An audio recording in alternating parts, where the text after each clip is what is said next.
평생을 교육자로 살아온 60대 박영숙 선생님이 딸의 일기장에서 자신에 대한 믿기 힘든 진실을 발견한 순간 그동안 쌓아온 모든 것을 포기하고 완전히 새로운 인생을 시작하게 된 이야기입니다. 박영숙 선생님은 35년간 초등학교에서 아이들을 가르쳤습니다. 남편을 일찍 여의고 홀로 딸 미영을 키우며 초등교육에 헌신했죠. 은퇴 후에도 딸 가족을 위해 모든 것을 바쳤습니다. 하지만 어느 날 우연히 발견한 딸의 일기장에서 자신을 향한 충격적인 내용을 보게 되었습니다. 엄마는 정말 짐이야. 언제까지 우리와 같이 살 건지.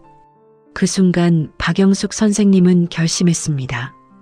이제 그만하자. 내 인생을 되찾자. 이 이야기가 궁금하시다면 구독과 좋아요, 알림 설정 꼭 부탁드립니다. 그럼 지금부터 박영숙 선생님의 놀라운 반전 인생을 들려드리겠습니다. 제 이름은 박영숙입니다. 올해 63이지요. 지금 제가 이 이야기를 들려드리는 곳은 경주의 작은 한옥 카페입니다. 창밖으로는 불국사가 보이고 사계절마다 다른 빛깔로 변하는 풍경이 제 하루를 물들입니다. 지난 2년 동안 저는 이곳에서 새로운 인생을 살고 있습니다. 하지만 불과 2년 전까지만 해도 제 삶은 전혀 달랐습니다. 서울 강북구의 아파트에서 딸과 사위, 그리고 손자와 함께 살고 있었으니까요. 그때 제 하루는 늘 바쁘고 일정했습니다. 새벽 5시 반이면 눈을 뜨고 가장 먼저 부엌불을 켰습니다. 사위 재호가 좋아하는 북엇국, 딸 미영이 출근길에 간단히 먹을 수 있는 샌드위치, 그리고 손자 준우가 좋아하는 계란 후라이까지 가족이 아침을 든든히 먹고 나갈 수 있도록 매일같이 상을 차렸습니다. 식탁에 앉아있는 가족들을 보며 저는 늘 마음속으로 다짐했죠. 그래, 내가 이 집의 버팀목이 되어야지. 아침을 마친 뒤에는 손자 준우의 작은 손을 꼭 잡고 학교에 데려다 주었습니다. 아이가 학교에 들어가는 순간까지 바라보다가 돌아서는 길에 장을 보고 집안일을 하나하나 챙겼습니다. 빨래를 돌리고 청소기를 밀고 반찬을 만들어두는 일은 이제 제 일상이 되었죠. 저녁에는 학부모 상담까지 대신 다녀오곤 했습니다. 딸 미영이 대학병원 수술실 간호사라 늘 바쁘고 사위 재호가 중견기업 과장이라 야근이 많았기 때문에 제가 할 수 있는 건 다 해주고 싶었습니다. 솔직히 힘든 순간도 많았지만 그보다 더 컸던 건 고마움이었습니다. 늦은 나이에 결혼해서 제게 귀한 손자를 안겨준 딸이 너무 고마웠고 그 아이를 위해 제가 할 수 있는 모든 걸 주고 싶었으니까요. 미영은 늘 이렇게 말하곤 했습니다. 엄마, 정말 고마워요. 엄마가 계셔서 제가 안심하고 일할 수 있어요. 그 말이 제겐 가장 큰 위로이자 보상이었습니다. 처음엔 그 말이 진심이라고 믿었습니다.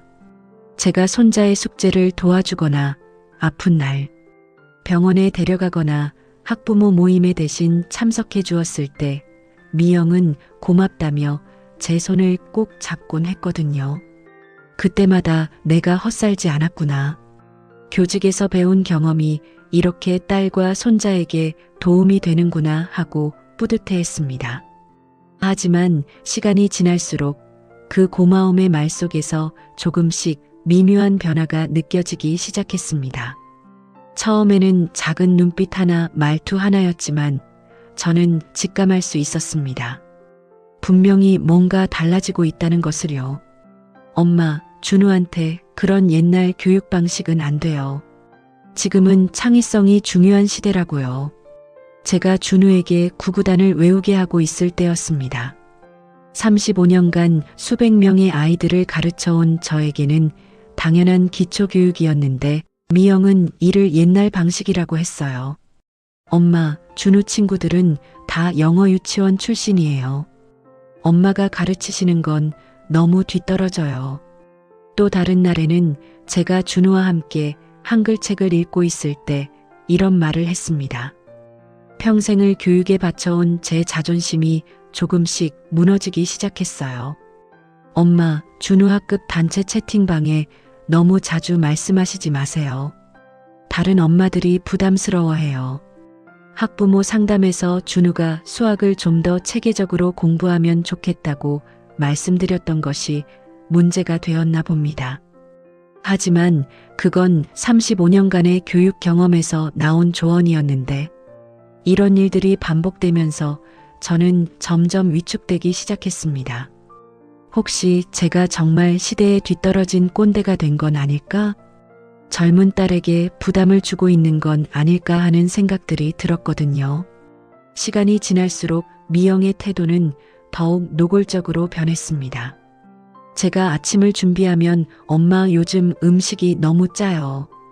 준우 건강에 안 좋아요라고 했고 제가 준우와 놀아주면 엄마 준우 숙제 시간인데 방해하지 마세요라고 했어요. 어느 날은 제가 준우에게 동화책을 읽어주고 있는데 미영이 들어와서는 엄마 그런 옛날 책 말고 영어 동화책으로 읽어주세요라고 하더군요. 35년간 아이들에게 책을 읽어준 경험이 무시당하는 순간이었어요.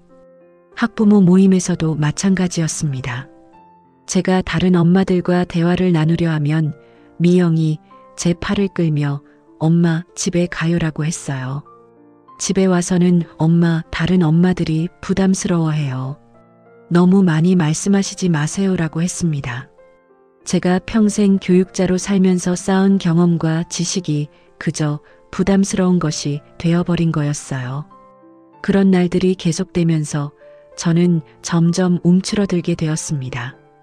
혹시 정말 제가 문제가 있는 건 아닐까? 시대에 뒤떨어진 고집쟁이가 된 건 아닐까?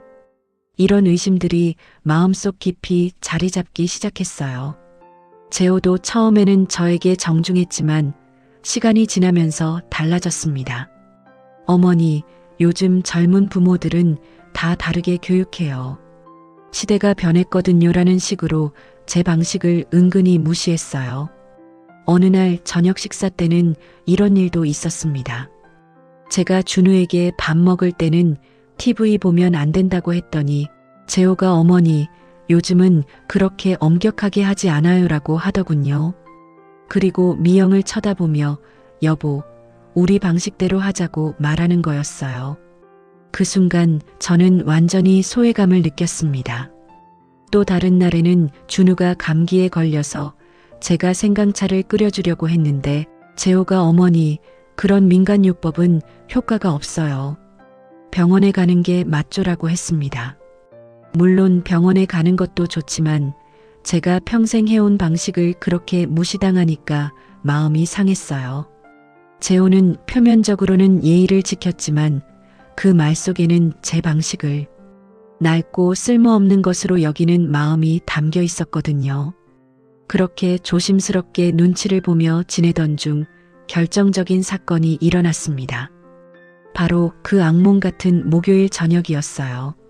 미영이 응급수술로 늦게 들어오고 재호도 회식으로 늦는다며 준우와 저만 집에 있었습니다. 준우가 숙제를 하는데 일기 쓰기가 있더군요. 할머니, 일기 어떻게 써요? 그럼 할머니가 도와줄게. 오늘 뭐 했는지 생각해봐. 준우의 일기를 도와주다가 책상 위에 놓인 예쁜 다이어리가 눈에 들어왔어요. 미영이 쓰는 일기장이었습니다. 할머니, 엄마 일기예요. 비밀이래요.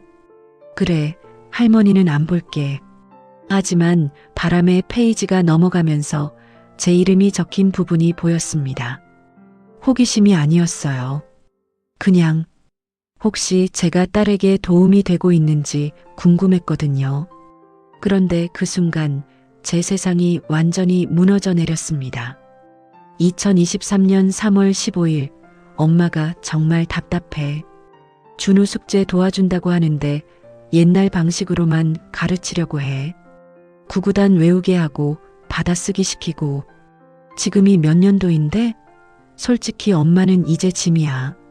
집안일 해준다고 하지만 내 방식대로 하고 싶어. 준우 교육도 내가 알아서 하고 싶고 엄마가 학부모 모임에 나가서 괜한 말씀하시면 나만 창피해. 언제까지 우리 집에 계실 건지. 솔직히 독립하고 싶어. 재호도 스트레스 받아 해. 어른 셋이 한 집에 사는 게 쉽지 않다고. 손이 떨려서 일기장을 떨어뜨릴 뻔했습니다. 아니, 잘못 본 거겠지. 설마 저를 그렇게 생각할 리가. 하지만 다음 페이지는 더 충격적이었어요. 3월 20일 엄마한테 어떻게 말해야 할까? 솔직히 말하면 상처받으실 테고 그냥 참고 살아야 하나? 하지만 재호가 이사 이야기를 계속 꺼내 엄마 없이 살고 싶다고. 엄마는 자기가 도움이 된다고 생각하시는데 솔직히 방해가 될 때가 더 많아. 준우 교육 방식도 다르고 살림하는 방식도 다르고 차라리 돈만 도움 주시고 따로 사셨으면. 이런 생각하는 내가 나쁜 딸인가? 그 순간 35년간 교직에서 쌓아온 자존감이 산산조각 났습니다. 평생을 남을 위해, 특히 딸을 위해 살아온 제가 그저 짐이었던 겁니다. 저는 떨리는 손으로 일기장을 더 넘겨봤습니다. 3월 25일, 오늘 엄마가 또 준우 숙제에 간섭하셨다. 받아쓰기 10번씩 시키고 일기장 검사하고. 정말 답답해. 요즘 부모들은 안 그래. 창의성을 중시하는 시대인데 엄마는 너무 구식이야. 준우도 스트레스 받는 것 같아. 할머니가 너무 엄격하다고 하더라. 어떻게 하지? 엄마한테 직접 말씀드릴 수도 없고. 4월 2일 재호가 오늘 또 말했다. 어머니랑 따로 살면 어떻겠냐고. 솔직히 나도 그 생각이 든다. 우리만의 공간에서 우리 방식대로 준우를 키우고 싶어. 엄마는 좋은 분이지만 너무 간섭이 심해. 내가 요리하려고 하면 자기가 하겠다고 하시고 준우 교육에도 자꾸 끼어드시고. 정말 답답해. 4월 10일 친구들이 그러는데 시어머니와 사는 게 얼마나 힘든지 안다고 하더라. 나만 그런 게 아니구나 싶어서 조금 위안이 됐다. 특히 선미는 시어머니 때문에 우울증까지 생겼다고 하더라. 나도 요즘 스트레스가 너무 심해. 엄마를 상처 주고 싶지는 않은데 이대로는 정말 견딜 수 없을 것 같아. 한 페이지 한 페이지가 제 가슴에 비수를 꽂는 것 같았습니다. 저는 딸을 도우려고 했던 모든 행동들이 그저 간섭이고 스트레스였던 거예요. 그날 밤 저는 잠들 수 없었습니다. 계속해서 짐이라는 단어가 머릿속을 맴돌았거든요. 그동안의 모든 일들이 새롭게 보였습니다. 제가 준우에게 기초학습을 시키려 할 때 보였던 미영의 짜증스러운 표정들, 제가 학부모 모임에서 발언을 할 때마다 보였던 당황스러운 기색들, 제 교육 경험을 나누려 할 때마다 엄마 방식은 너무 옛날 거예요라며 무시하던 말들, 그리고 한 가지 확실해진 것이 있었습니다. 이제 더 이상 이렇게 살 수는 없다는 것이었어요. 하지만 아직 어떻게 해야 할지는 알 수 없었습니다. 그저 가슴 한구석에서 차가운 분노가 차오르기 시작했을 뿐이었죠. 저는 그날 밤 화장실에서 혼자 울었습니다. 정작 제 딸에게는 짐이었다니. 제가 그동안 자랑스러워했던 교육 철학과 방법들이 모두 구식이고 답답한 것으로 치부되고 있었던 거예요. 더 참담한 건 제가 전혀 눈치채지 못했다는 것이었습니다. 미영이 제 앞에서는 항상 고마워한다고 했는데 그게 모두 거짓이었다는 걸 알게 된 순간의 충격은 말로 표현할 수 없었어요. 그 이후로 며칠간 저는 마치 다른 사람이 된 것처럼 미영과 재호를 관찰하기 시작했습니다. 예전에는 그저 젊은 부부니까 하고 넘겼던 것들이 이제는 전혀 다르게 보였어요. 제가 차린 아침상 앞에서 미영이 보이는 미묘한 표정들, 제가 말을 걸 때 돌아오는 건성건성한 대답들, 그리고 제가 준우를 가르치는 방식에 대해 은근히 간섭하는 모습들까지. 엄마, 준우한테 책 너무 많이 읽히시면 안 돼요. 요즘 애들은 체험학습이 중요하거든요. 엄마, 준우 받아쓰기는 이제 안 시켜도 돼요. 컴퓨터 타자 연습이 더 중요해요. 예전 같으면 그래, 젊은 엄마가 더 잘 알겠지 하고 넘겼을 텐데 이제는 다르게 들렸습니다. 35년간의 교육 경험을 가진 저를 무시하고 무능한 늙은이 취급하는 말로 들리기 시작한 거예요. 재호의 태도도 새롭게 보였습니다. 겉으로는 예의를 지키지만 제 의견을 묻거나 존중하는 모습은 전혀 없었어요. 마치 저를 투명인간 취급하는 것 같았습니다. 집안의 중요한 결정들도 모두 미영과 재호만 상의해서 정하고 저는 나중에 통보받는 시기였어요. 제가 오랜 시간 동안 교직에서 쌓은 경험과 지혜가 이 집에서는 아무 가치가 없는 것처럼 느껴졌습니다. 그날 밤 저는 평소처럼 일찍 잠자리에 들었다가 화장실이 급해 조심스레 방문을 열었습니다. 그런데 거실 쪽에서 낮게 깔린 대화 소리가 들려왔습니다. TV는 꺼져 있었고 두 사람의 목소리만이 고요한 집안을 파고들고 있었죠. 여보, 정말 어머니랑 따로 살면 어떨까? 재호의 차분하지만 단호한 목소리였습니다. 순간 제 발걸음이 얼어붙었습니다. 그런 말하면 안 돼. 엄마가 들으시면 어떡해. 미영은 낮게 웅얼거리며 주위를 살피는 듯 했지만 목소리 속에는 피곤과 불만이 묻어나 있었습니다. 하지만 솔직히 말해봐. 우리만의 공간에서 우리 방식대로 살고 싶지 않아? 재호는 점점 목소리를 낮추면서도 집요하게 물었습니다. 그 말에는 이미 답을 정해둔 사람의 확신이 담겨 있었죠. 잠시 침묵이 흘렀습니다. 저는 문 뒤에서 심장이 쿵쿵 뛰는 소리를 들을까 두려워 입술을 꼭 깨물었습니다. 그렇긴 하지만 엄마 혼자 어떻게 살아? 미영의 목소리는 흔들렸습니다. 하지만 그건 저를 걱정하는 울림이 아니라 단지 책임을 피하려는 갈등처럼 들렸습니다. 재호는 망설임 없이 대답했습니다. 어머니 연금도 있고 적금도 꽤 있으시잖아. 혼자 사시기에는 충분할 거야. 저는 순간 숨이 막혔습니다. 그들이 제 노후를, 제 통장을 이렇게 가볍게 계산하고 있다는 사실이 서늘하게 다가왔습니다. 하지만 준우는 어떻게? 할머니를 잘 따르는데. 솔직히 준우도 요즘 스트레스 받는 것 같아. 할머니가 너무 엄격하게 교육하시니까. 요즘 시대에 맞지 않아. 그 말은 제 가슴을 송곳처럼 찔렀습니다. 제가 준우를 위해 쏟아부었던 시간과 정성이 그 아이의 성장에 보탬이 된 게 아니라 스트레스로만 남아 있었다니. 순간 눈앞이 캄캄해졌습니다. 발걸음을 떼기도 힘들었고 숨조차 쉬기 어려웠습니다. 그들의 대화는 단순한 불만 토로가 아니었습니다. 이미 저 없는 삶을 치밀하게 계획하고 있는 은밀한 공모였던 겁니다. 저는 조용히 제 방으로 돌아와 이불을 뒤집었었습니다. 눈물이 멈추지 않았습니다.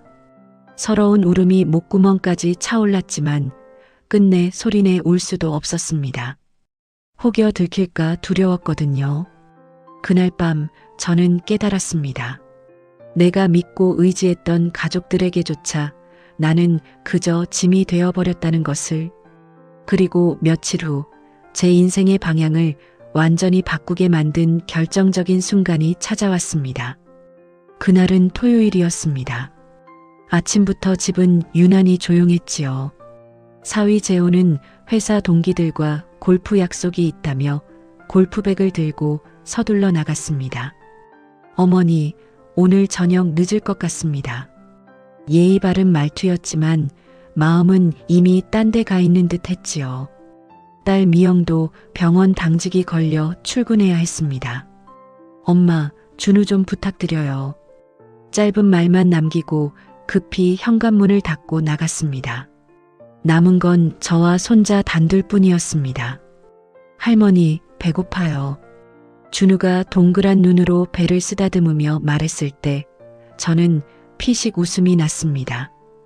그래, 우리 준우 뭐 먹고 싶어? 김치볶음밥. 밝게 대답하는 손자의 얼굴이 천사 같았습니다. 저는 기꺼이 냉장고 문을 열었지요. 김치통을 꺼내려던 순간이었습니다. 손에 땀이 차 있었는지 그만 통이 제 손을 스치고 바닥에 떨어지고 말았습니다. 쾅! 하는 소리와 함께 붉은 국물이 사방으로 튀어 흩어졌습니다. 바닥은 순식간에 김치 국물로 물들었고 매콤한 냄새가 거실까지 퍼졌습니다. 아이고, 저는 허둥지둥 걸레를 꺼내 닦기 시작했습니다. 무릎이 바닥에 닿아 시큰거렸지만 그저 빨리 치워야겠다는 생각뿐이었습니다. 그런데 바로 그 순간 현관문이 덜컥 열리고 미영이 뜻밖에도 집으로 들어왔습니다. 응급 상황이 끝나 조금 일찍 돌아온 모양이었죠. 엄마, 뭐 하세요? 날카로운 목소리에 저는 멈칫하며 고개를 들었습니다. 아, 김치통을 떨어뜨렸어. 지금 치우고 있어. 하지만 그 말을 끝내기도 전에 미영의 얼굴이 확 굳어지는 걸 보았습니다. 마치 오래 눌러왔던 불만이 터져나오듯 그녀의 눈빛에는 짜증이 가득 차 있었습니다. 에휴, 엄마. 조심히 좀 하시지 그러셨어요. 청소하기 얼마나 힘든데요. 그 말은 단순한 불평이 아니었습니다. 속에 쌓인 피로와 짜증, 그리고 엄마 때문에 힘들다는 원망이 한꺼번에 묻어나 있었습니다. 그리고 그녀는 마치 혼잣말하듯 중얼거렸습니다. 정말 나이 들면 이것도 못하나? 그 순간 제 가슴은 얼음 쏜 곳에 찔린 듯 아팠습니다. 단 한 번도 존중받지 못한다는 생각을 해본 적이 없던 제가 단순한 실수 하나로 이런 대접을 받아야 한다니 더 참을 수 없었던 건 준우였습니다. 거실 한쪽에서 조용히 이 모든 장면을 지켜보고 있었지요. 손자가 자기 할머니가 엄마에게 핀잔을 듣는 모습을 보며 무슨 생각을 했을까요? 할머니가 무능하고 쓸모없는 사람이라고 믿게 되는 건 아닐까? 그 순간 저는 단순히 모욕당한 것이 아니라 손자 앞에서 존엄을 잃어버린 것 같아 치가 떨렸습니다. 그날 밤 저는 깊이 생각했습니다. 이제는 정말 달라져야 한다. 더 이상 이렇게 살 수는 없다. 그리고 제 안에서 차가운 결심이 서서히 자라나기 시작했습니다. 그날 밤 미영은 재호에게 그 일을 얘기했습니다. 저는 제 방에 있었지만 목소리가 다 들렸어요. 여보, 엄마가 요즘 너무 실수가 많아지시는 것 같아. 오늘도 김치통 떨어뜨리시고 혹시 치매 초기 증상은 아닐까? 무슨 소리야? 어머니가 치매? 그냥 나이 들어서 그런 거겠지. 그래도 좀 걱정돼. 준우랑만 있을 때 사고라도 나면 어떡해? 그리고 이어진 말이 더 충격적이었어요. 솔직히 이참에 어머니께 따로 사시는 것도 고려해 보시라고 말씀드려 볼까? 그건 너무 갑작스럽지 않아? 여보, 우리도 이제 독립할 때가 됐어. 어머니도 자유로우시고 우리도 편하고. 그렇긴 하지만 어머니가 섭섭해 하시지 않을까? 처음에는 그러실 수도 있지만 시간이 지나면 이해하실 거야. 어머니도 눈치채고 계실 거야. 우리가 불편해 한다는 걸. 그 대화를 듣는 순간 저는 더 이상 참을 수 없었습니다. 저를 짐이라고 생각하는 것도 모자라서 이제는 치매 환자 취급까지 하는 거였어요. 그리고 그날 밤 저는 중대한 결심을 했습니다. 더 이상 이런 모욕을 당하며 살 수는 없다고요. 다음 날 아침 저는 평소와 다름없이 일어나 아침을 준비했습니다. 하지만 제 마음속에는 이미 계획이 세워져 있었어요. 그 주 월요일 미영과 재호가 모두 나가고 준우가 학교에 간 뒤 저는 평생 해보지 않았던 일을 시작했습니다. 바로 제 재산을 정확히 파악하는 것이었어요. 35년간의 교직 생활로 모은 퇴직금과 적금, 그리고 남편이 남긴 보험금까지 차근차근 계산해 보니 제가 생각했던 것보다 훨씬 많은 돈이 있었습니다. 현금이 총 2억 3천만 원. 현재 살고 있는 전세금을 포함하면. 그래서 미영이가 참고 있었구나. 냉소적인 웃음이 나왔습니다. 제가 없어지면 모든 게 딸에게 돌아갈 거라고 생각하고 있었겠죠. 그날 오후 저는 동네 은행에 갔습니다. 평소 알고 지내던 창구 직원에게 말했어요. 제 명의로 된 모든 계좌를 하나로 합치고 싶어요.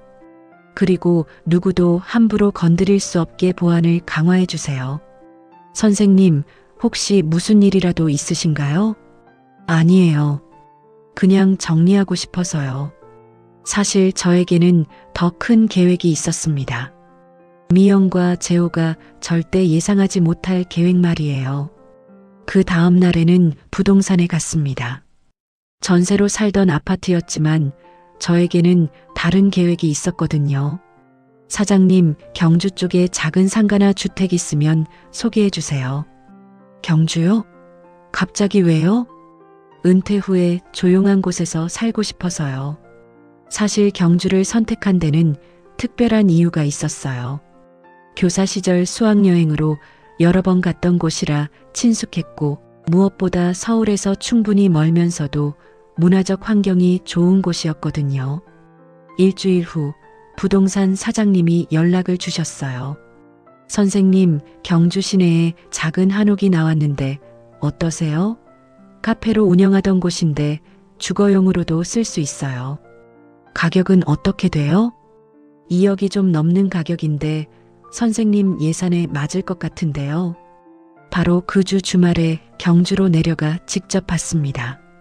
불국사가 보이는 작은 한옥이었는데 한눈에 마음에 들었어요. 무엇보다 서울에서의 답답했던 마음이 한순간에 시원해지는 느낌이었습니다. 집으로 돌아오는 길에 저는 마음을 굳혔습니다. 계획은 이미 머릿속에서 완성되어 있었어요. 그날 저녁 식사 중에 미영이 또 한 번 저를 자극했습니다. 엄마, 요즘 깜빡깜빡 하시는 게 많아지신 것 같아요. 어제도 가습을 끄는 걸 깜빡하셨고. 무슨 소리야? 장모님이 가스불을 안 껐다고? 재호가 놀라서 말했지만 미영은 계속했습니다. 엄마가 가스불 안 꺼서 놀랐어. 항상 확인해야 해야 하는데. 그 순간 저는 젓가락을 탁 내려놨습니다. 그리고 그날 밤 저는 마지막 준비를 마쳤습니다. 다음 날 아침 저는 평소보다 더 정성스럽게 아침을 준비했습니다. 재호가 좋아하는 북엇국에 미영이 좋아하는 계란말이까지. 마지막이 될지도 모르는 식사였으니까요. 장모님, 오늘 음식이 특히 맛있네요. 재호가 밝게 웃으며 말했습니다. 저는 그런 사위를 바라보며 마음이 아팠어요. 재호는 미영만큼 노골적이지는 않았거든요. 그래, 많이 먹어라. 식사를 마친 후 미영과 재호가 나가고 준우도 학교에 보낸 뒤 저는 드디어 움직이기 시작했습니다. 제 인생을 되찾기 위한 작전의 시작이었어요. 먼저 제가 한 일은 경주의 한옥 계약을 마무리하는 것이었습니다. 부동산 사장님께 전화를 드렸어요. 사장님, 그 경주 한옥 계약하겠습니다. 정말요? 빨리 결정하셨네요. 언제 계약할까요? 이번 주 금요일에 가능할까요? 네, 그럼 금요일에 경주에서 뵙겠습니다. 그 다음은 이사업체였습니다. 제 짐은 많지 않았어요. 오랜 교직 생활 중 모은 책들과 개인 물품들, 그리고 가장 소중한 것들만 챙기기로 했습니다. 언제 이사 예정이세요? 다음 주 월요일입니다. 주소는 어디로요? 경주입니다. 아, 멀리 가시네요. 가족분들이 아시나요? 아직 모릅니다. 오후에는 경주의 은행과 편의시설 등을 인터넷으로 알아보았습니다. 모든 준비가 착착 진행되고 있었어요. 사실 저에게는 미영과 재호에게 마지막 교훈을 주고 싶은 마음도 있었습니다. 그들이 저를 얼마나 당연하게 여기고 있는지, 제가 없어지면 얼마나 힘들어질지 깨닫게 해주고 싶었어요. 저는 조용히 집안 곳곳에 메모를 남겨두기 시작했습니다. 세탁기 사용법, 준우가 좋아하는 음식 레시피, 각종 공과금 납부일, 준우의 병원 예약일. 오랜 시간 교사로 일하며 체계적으로 정리하는 습관이 몸에 배어 있었거든요. 미영이 그동안 얼마나 많은 것들을 저에게 의존하고 있었는지 깨닫게 해주고 싶었습니다. 또한 저는 준우를 위한 특별한 선물도 준비했어요. 제가 직접 쓴 동화책과 편지였습니다. 준우야, 할머니는 멀리 가지만 너를 항상 사랑할 거야. 공부도 열심히 하고 엄마 아빠 말씀 잘 들어야 해. 그 편지를 쓰면서 눈물이 났지만 저는 꾹 참았습니다. 이제는 울 때가 아니었거든요. 그날 저녁 저는 평생 해본 적 없는 특별한 저녁을 준비했습니다. 재호가 좋아하는 갈비찜과 미영이 좋아하는 잡채, 그리고 준우가 좋아하는 새우까지. 할머니, 오늘 무슨 특별한 날이에요? 준우가 신기해하며 물었습니다. 응, 특별한 날이야. 너희에게 중요한 얘기가 있어서. 미영의 눈이 반짝였습니다. 분명 좋은 소식이라고 생각했을 거예요. 하지만 그들이 들을 이야기는 전혀 다른 것이었습니다. 식사가 끝나고 모두가 거실로 모였을 때 저는 천천히 입을 열었습니다. 미영아, 재호야, 그리고 준우야. 오늘 너희에게 꼭 해야 할 말이 있어. 세 사람 모두 기대에 찬 표정으로 저를 바라봤어요. 아마 재산 얘기나 앞으로 더 많이 도와주겠다는 말을 기대했겠죠. 먼저 미영아, 너에게 물어볼 게 있어. 네, 엄마. 너는 나를 어떻게 생각하니? 정말 솔직하게 말해봐. 미영이 당황하며 말을 더듬었습니다. 저는 엄마를 정말 존경하고. 그만해. 저는 차분하게 손을 들어 미영의 말을 멈췄습니다. 거짓말은 그만하자. 나는 이미 다 알고 있어. 뭘 알고 계신다는 거예요? 내 일기장에 내가 어떻게 적혀 있는지 말이야. 그 순간 미영의 얼굴이 새하얗게 변했습니다. 재호는 무슨 말인지 몰라 우리를 번갈아 보고 있었어요. 장모님, 무슨 소리예요? 재호야, 내 딸은 나를 짐이라고 부르고 있었어. 일기장에 내가 언제까지 이 집에 있을 건지 적어놨더라. 뭐라고요? 재호가 믿을 수 없다는 표정으로 미영을 바라봤습니다. 미영아, 이게 정말이야? 미영은 입술을 파르르 떨며 변명하려 했어요. 그게 아니라 순간적으로 저는 냉소적으로 웃었습니다. 그래, 순간적이었구나. 내가 평생 너를 위해 희생한 게 다 순간적이었나 보지. 엄마, 정말 죄송해요. 제가 잘못했어요. 미영이 울먹이며 사과했지만 저는 이미 마음을 굳혔어요. 이제 와서 사과해봤자 소용없어. 저는 자리에서 일어나 제 방에서 미리 준비해둔 서류들을 가져왔습니다. 오늘 너희에게 알려줄 게 하나 더 있어. 서류를 테이블에 내려놓으며 말했습니다. 나는 이 집에서 나간다. 네, 경주에 집을 샀어. 다음 주 월요일에 이사 간다. 세 사람이 동시에 소리쳤습니다. 뭐라고요? 재호가 서류를 급히 집어들더니 얼굴이 점점 굳어졌어요. 어머니, 이게 뭐예요? 갑자기 집을 사다니. 갑자기. 저는 재호를 똑바로 바라봤습니다. 나는 충분히 생각하고 결정했어. 하지만 저희와 상의도 없이. 상의해? 저는 차갑게 웃었습니다. 너희와 왜 상의를 해야 하지? 내 돈으로 산 집인데. 미영이 울음을 터뜨리기 시작했어요. 엄마, 갑자기 이러면 저희는 어떻게 해요? 준우는 어떡하고요? 그건 너희가 알아서 해야 할 문제야. 나는 이제 내 인생을 살 거야. 준우가 제 소매를 잡으며 울먹였습니다. 할머니, 왜 가려고 해요? 준우가 뭘 잘못했어요? 그 순간만큼은 정말 마음이 아팠어요. 하지만 저는 마음을 굳게 먹었습니다. 준우야, 할머니는 이제 멀리 가서 살아야 해. 엄마, 아빠랑 잘 지내야 해. 그 순간 미영이 제 앞에 무릎을 꿇었습니다. 엄마, 제발요. 제가 잘못했어요. 다시는 그런 일 없을게요. 하지만 저는 차갑게 말했습니다. 무릎 꿇는다고 해서 달라지는 건 없어. 너는 이미 나를 짐이라고 불렀잖아. 재호도 당황해서 어쩔 줄 몰라 했어요. 어머니, 그럼 저희는 어떻게 해요? 준우 학교는? 재호야, 너는 과장이잖아. 미영이도 간호사고.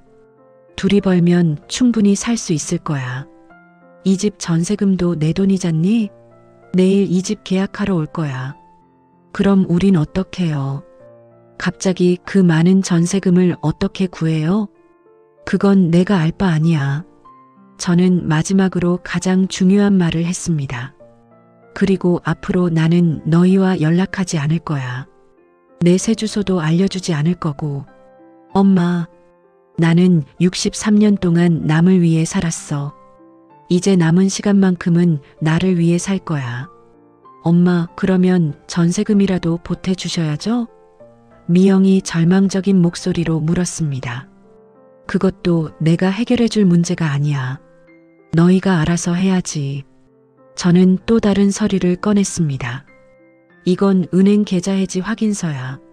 내 모든 돈을 이미 경주로 옮겼어. 뭐라고요? 너희끼리 벌어서 살아.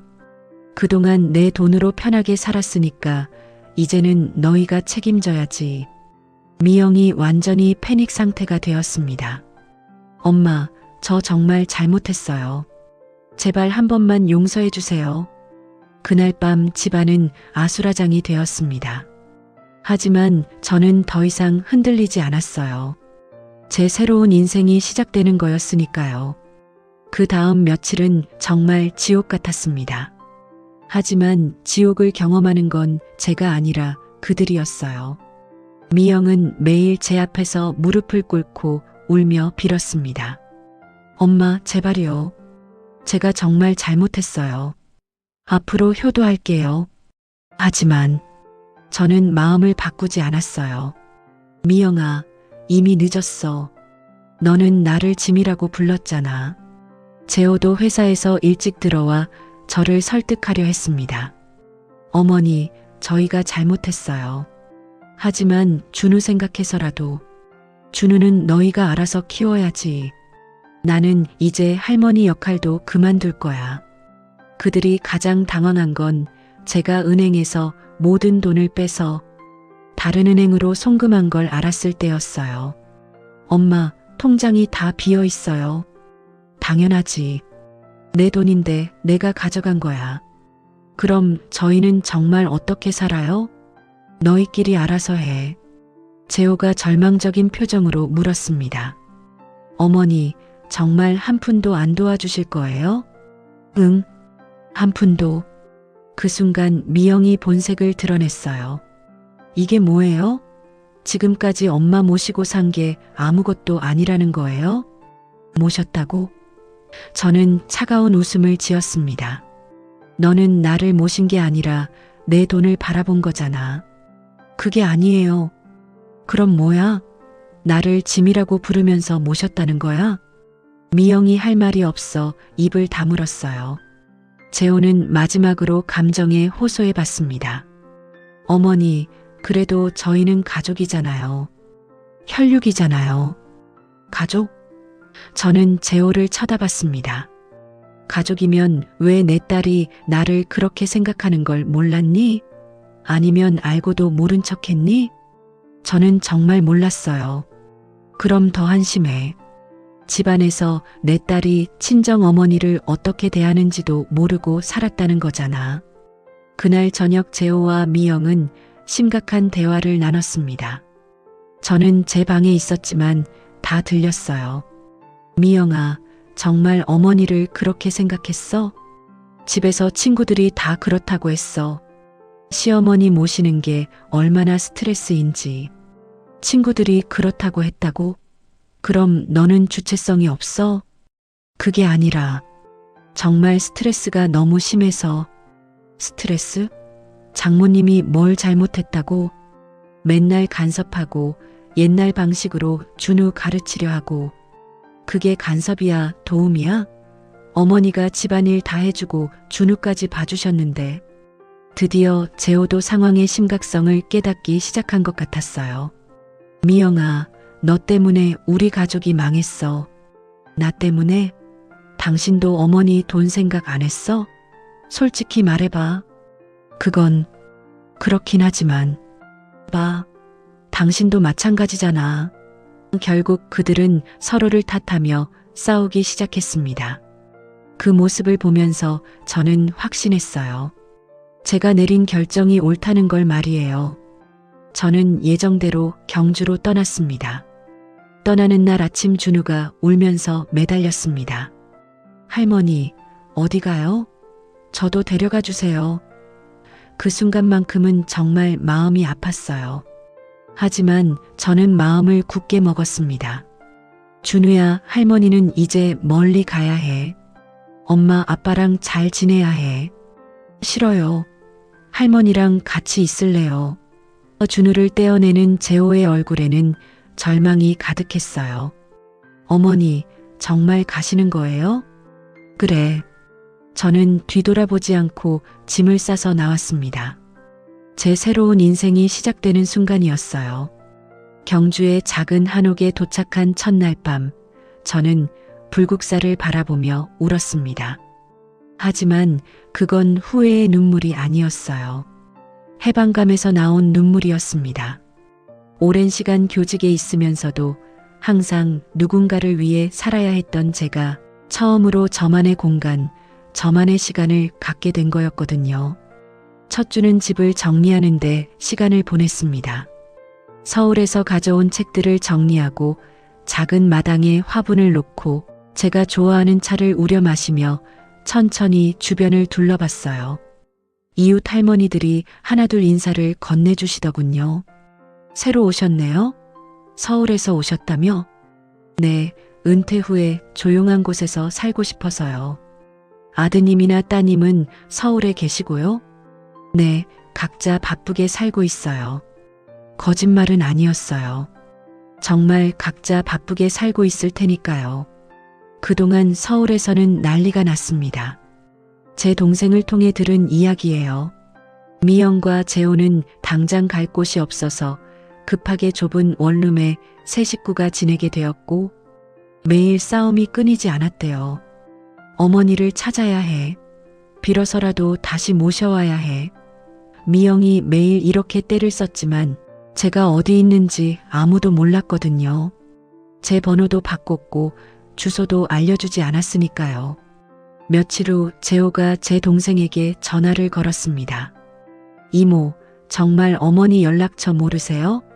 나도 몰라. 언니가 연락 안 해. 제발 연락처 좀 알려주세요. 정말 급해요. 안 돼. 언니가 누구한테도 알려주지 말라고 했어. 제 동생도 제 편을 들어주고 있었어요. 딸이 저를 어떻게 대했는지 다 얘기해뒀거든요. 동생은 저에게 전화해서 말했습니다. 언니, 미영이가 정말 많이 후회하는 것 같아. 매일 울면서 어머니 찾으러 다니던데. 후회해봤자 이미 늦었어. 나를 짐이라고 부른 건 변하지 않아. 그래도 언니, 동생아, 나는 정말 행복해. 누구 눈치 보지 않고 살 수 있어서 너무 좋아. 6달쯤 지났을 때 더 안 좋은 소식이 들려왔습니다. 재호가 회사에서 진급이 안 됐다고 하더라고요. 집중력이 떨어져서 업무 실수를 연발했고 결국 후배에게 진급이 밀렸다고 합니다. 미영도 병원에서 문제가 생겼어요. 준우 때문에 자꾸 조퇴를 하고 집중력이 떨어져서 수술실에서 실수를 했다는 거예요. 엄마가 계실 때는 이런 걱정 없었는데 미영이 뒤늦게 후회했지만 이미 늦었습니다. 결국 그들은 서울 외곽의 전세로 이사를 갔습니다. 이 모든 게 다 엄마 때문이야. 미영은 처음에는 저를 원망했대요. 하지만 재호는 달랐습니다. 이제서야 상황을 제대로 이해하기 시작한 거예요. 미영아, 이건 우리 잘못이야. 어머니를 그렇게 대한 우리 잘못이야. 뭐가 우리 잘못이야? 나는 그냥 뭐 엄마를 짐이라고 부르는 게 정상이야? 결국 그들은 잦은 말다툼을 하게 됐습니다. 한편 저는 경주에서 새로운 삶을 시작했어요. 아침에 일어나면 불국사 쪽으로 산책을 하고 오후에는 근처 도서관에서 책을 읽었습니다. 저녁에는 이웃 할머니들과 함께 차를 마시며 이야기를 나눴어요. 영숙 씨, 정말 잘하셨어요. 그런 딸한테 당할 필요 없어요. 이웃 할머니도 비슷한 경험이 있다며 저를 위로해 주셨어요. 저도 며느리 때문에 고생 많이 했거든요. 하지만 영숙 씨처럼 용기는 못 냈어요. 처음엔 외로울 줄 알았는데 전혀 그렇지 않았어요. 오히려 누구 눈치도 보지 않고 제가 하고 싶은 일을 할 수 있어서 너무 행복했습니다. 제가 먹고 싶은 음식을 만들어 먹고 보고 싶은 TV 프로그램을 보고 밤늦게까지 책을 읽을 수도 있었어요. 무엇보다 아침에 일어나서 오늘은 누구를 위해 뭘 해야 하지? 라는 생각을 하지 않아도 되는 게 가장 좋았습니다. 새로운 도전 2달쯤 지나서는 더 적극적인 활동을 시작했어요. 경주시 평생교육원에서 성인 문해교육 자원봉사자를 모집한다는 공고를 봤거든요. 35년간의 교육 경험을 살려 글을 모르시는 어르신들에게 한글을 가르치는 일이었어요. 박 선생님, 정말 서울에서 교사를 하셨다고요? 네, 초등학교에서요. 그럼 정말 잘 오셨네요. 저희가 딱 필요로 하던 분이세요. 일주일에 2번, 화요일과 목요일 오후에 어르신들에게 한글을 가르치기 시작했습니다. 선생님, 감사합니다. 70이 넘어서 글을 배우게 될 줄 몰랐어요. 아니에요. 배우고 싶으신 마음이 있으시니까 저도 보람이 있어요. 정말 오랜만에 느끼는 교육자로서의 보람이었어요. 35년간 초등학생들을 가르치다가 이제는 어르신들을 가르치게 되었지만 배움에 대한 열정은 똑같았거든요. 그러는 동안 서울의 미영과 재호는 점점 더 힘들어지고 있었습니다. 재호는 진급에서 밀리자 명퇴 권유를 받았고 새 일자리를 찾아야 했지만 쉽지 않았어요. 40대 중반의 나이에 갑작스럽게 재취업하려니 어려웠던 거죠. 미영도 마찬가지였습니다. 준우를 돌봐줄 사람이 없으니까 야근이나 당직을 할 수 없었어요. 결국 파트타임으로 전환해야 했고 수입은 절반으로 줄었습니다. 엄마가 계실 때는 이런 걱정이 없었는데 미영이 뒤늦게 깨달았지만 이미 늦었어요. 준우도 힘들어했습니다. 갑작스럽게 환경이 바뀌고 할머니도 없어지니까 정서적으로 불안해했거든요. 할머니는 언제 와요? 할머니가 보고 싶어요. 준우가 매일 이렇게 말했지만 미영과 재호는 답해줄 수가 없었어요. 제가 어디 있는지도 모르고 연락처도 없었으니까요. 제 동생에게서 급한 전화가 왔어요. 언니, 큰일 났어. 왜? 무슨 일이야? 준우가 학교에서 문제를 일으켰대. 친구를 때리고. 그래서 미영이가 완전히 무너졌어. 재호는 아직 일자리를 못 구하고 준우는 문제아가 되어가고 동생이 들려준 이야기는 참담했습니다. 그 말에 저는 잠시 말이 막혔어요. 언니, 그래도 준우는 무슨 죄야? 하지만 저는 마음을 굳혔습니다. 준우에게 미안하지만 내가 돌아간다고 해서 근본적으로 해결되는 건 아니야. 그래도 동생아, 내가 돌아가면 또 똑같은 일이 반복될 거야. 미영이는 변하지 않아. 며칠 뒤 뜻밖의 전화가 걸려왔어요. 재호였습니다. 어머니, 목소리가 많이 지쳐 있었어요. 어떻게 내 번호를 알았니? 이모한테 빌어서 겨우. 할 말이 있으면 빨리 해. 어머니, 저희 정말 죄송해요. 저희가 다 잘못했어요. 지금 와서 사과해도 소용없어. 어머니, 준우가 너무 힘들어해요. 할머니 보고 싶다고 매일 울어요. 그 순간 제 마음이 조금 흔들렸어요. 하지만 저는 냉정하게 말했습니다. 재호야, 내가 지금 힘든 이유가 뭔지 알아? 내가 딸보다 사위를 더 믿었기 때문이야. 내 딸이 나를 모욕하는 걸 보고도 막지 않았기 때문이야. 재호가 울음을 터뜨렸어요. 어머니, 제발이요. 준우 때문에라도. 준우는 너희가 책임져야 할 아이야. 나는 이미 내 역할을 다 끝냈어. 어머니. 그리고 재호야, 다시는 내게 연락하지 마. 나는 이제 너희 가족이 아니야. 저는 그렇게 말하고 전화를 끊었습니다. 그날 밤 저는 불국사를 바라보며 많은 생각을 했어요. 정말 내가 너무 냉정한 걸까? 손자가 힘들어하는데 모른 척하는 게 맞는 걸까? 하지만 결론은 같았어요. 내가 돌아간다고 해서 근본적인 문제가 해결되지는 않는다는 것. 그들은 스스로 책임을 져야 하고 그래야만 진짜로 깨달을 거라는 것. 몇 달 후 동생을 통해 들은 소식은 다행히 조금 나아졌다는 것이었어요. 재호가 새 직장을 구했어. 작은 회사지만 정규직이고 준우도 상담받으면서 조금씩 나아지고 있대. 다행이네. 그런데 언니, 재호가 그러더래. 이제야 장모님이 얼마나 마음고생하셨는지 안다고. 늦었어. 그래도 언니, 나는 정말 행복해. 여기서 내 인생을 살고 있어. 그건 진심이었어요. 저는 정말로 행복했습니다.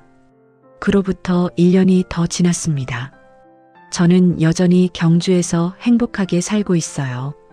문해교육 자원봉사도 계속하고 있고 최근에는 경주시에서 주최하는 시니어 창업 프로그램에도 참여했어요. 한옥에 남는 공간을 활용해서 작은 북카페를 열기로 했거든요. 새로운 시작이라는 이름으로요. 선생님, 정말 대단하세요. 이 나이에 창업을 하신다니. 나이는 숫자일 뿐이에요. 하고 싶은 일이 있으면 해야죠. 북카페를 준비하면서 정말 많은 분들이 도움을 주셨어요. 이웃 할머니들은 물론이고 문해교육을 받으시는 어르신들까지 다들 응원해 주셨거든요.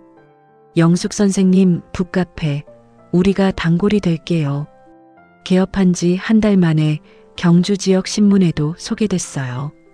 새로운 인생을 시작한 63세 박영숙 씨의 도전이라는 제목으로요. 가끔 동생을 통해 들려오는 서울 소식은 점점 나아지고 있다고 해요. 미영이가 이제야 정신 차렸어. 재호도 새 직장에서 열심히 하고 있고 준우도 상담받으면서 많이 밝아졌대. 다행이네. 언니, 미영이가 그러더래.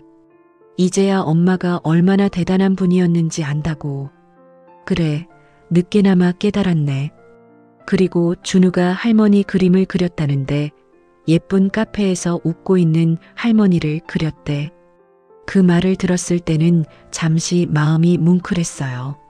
하지만 후회는 없었습니다. 제가 내린 결정이 옳았다는 걸 매일 확인하고 있거든요. 어느 날 저에게 특별한 일이 일어났습니다. 북카페에 한 젊은 여성이 찾아온 거예요. 혹시 박영숙 선생님이세요? 네, 맞는데요. 저는 경주교육청에서 일하는 김민지라고 합니다. 선생님께 부탁드릴 일이 있어서 왔어요. 알고 보니 경주교육청에서 퇴직 교사들의 경험을 활용한 교육 프로그램을 기획하고 있었대요. 선생님 같은 분이 꼭 필요해요. 35년의 교육 경험을 젊은 교사들과 나누어 주세요. 저는 흔쾌히 수락했습니다. 다시 한번 교육자로서의 역할을 할 수 있게 된 거였어요. 첫 강의 날 많은 젊은 교사들이 제 이야기를 들으러 왔습니다. 선생님, 교직에 계시면서 가장 중요하게 생각하신 건 뭐예요? 아이들을 진심으로 사랑하는 마음이에요. 그리고 끝까지 포기하지 않는 것. 제 경험담을 들은 젊은 교사들이 감동해했어요. 정말 존경스러워요. 어제는 북카페에 새로 오신 손님이 저에게 이런 말씀을 하셨어요. 선생님은 정말 용감하세요. 저는 아직도 딸 눈치 보며 살고 있는데 용감한 게 아니라 필요한 선택이었어요. 존중받지 못하는 곳에서는 떠나는 게 맞아요. 그 손님께서 제 이야기를 듣고는 저도 용기를 내봐야겠어요 라고 하시더라고요. 그때 깨달았어요. 제 이야기가 누군가에게는 용기가 될 수 있다는 것을요. 최근에는 비슷한 경험을 하신 분들이 제 북카페를 찾아오세요. 그분들과 함께 차를 마시며 이야기를 나누는 시간이 정말 소중해요. 영숙 선생님처럼 용기 내기가 쉽지 않아요. 처음에는 무서웠어요. 하지만 지금은 정말 행복해요. 저희 엄마도 비슷한 상황이세요. 어떻게 조언해드리면 좋을까요? 이런 대화들을 나누면서 저는 제 경험이 더 많은 분들에게 도움이 될 수 있다는 걸 깨달았습니다. 2년이 지난 어느 날 저에게 편지 한 통이 도착했습니다. 발신인은 준우였어요. 할머니께 준우가 편지를 써보라고 했어요. 할머니, 보고 싶어요. 엄마가 그러는데 할머니가 준우 때문에 화나신 게 아니라고 했어요. 엄마와 아빠가 잘못해서 할머니가 상처받으셨다고 했어요. 준우도 이제 알았어요. 할머니가 준우를 얼마나 사랑해 주셨는지. 할머니, 준우는 이제 공부도 열심히 하고 있어요. 할머니가 가르쳐 주신 것들 잊지 않고 있어요. 언젠가 할머니를 보러 가도 될까요? 준우가 다 컸을 때요. 할머니를 사랑하는 준우가. 편지를 읽으면서 눈물이 났습니다. 하지만 그것도 잠깐이었어요. 준우가 건강하게 자라고 있다는 것만으로도 충분했거든요. 저는 더 이상 누구의 엄마도, 누구의 시어머니도, 누구의 할머니도 아닙니다. 그냥 박영숙이에요. 65세의 박영숙. 그리고 이 박영숙은 매일이 행복합니다. 오늘도 저는 불국사를 바라보며 커피를 마시고 있어요. 햇살이 한옥마당에 쏟아지는 모습을 보면서 제가 얼마나 현명한 선택을 했는지 다시 한번 확신합니다. 딸이 제게 준 선물이 있다면 바로 이 깨달음이에요. 제가 짐이 아니라는 것, 그리고 존중받을 가치가 있는 사람이라는 것을요. 그들 덕분에 저는 진짜 인생을 찾을 수 있었거든요. 북카페 문을 여는 시간이 되었네요. 오늘도 새로운 이야기를 가진 분들이 찾아오실 거예요. 그분들과 함께 차를 마시며 인생의 새로운 장을 써내려가는 것, 이것이 바로 제가 꿈꿔왔던 진정한 자유입니다. 여러분, 박영숙 선생님의 이야기 어떠셨나요? 때로는 용기 있는 결단이 새로운 인생의 시작이 될 수 있다는 걸 보여주는 이야기였습니다.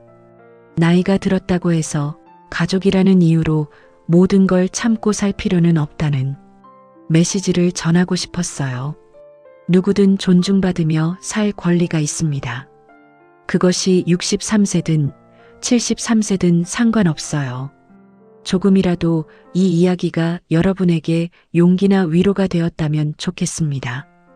이런 시니어분들의 진솔하고 감동적인 이야기가 더 듣고 싶으시다면 구독과 좋아요, 알림 설정 꼭 부탁드려요. 여러분의 응원이 더 많은 이야기를 전할 수 있는 힘이 됩니다. 다음에도 더 감동적이고 생각해 볼 거리가 많은 이야기로 찾아뵙겠습니다. 감사합니다.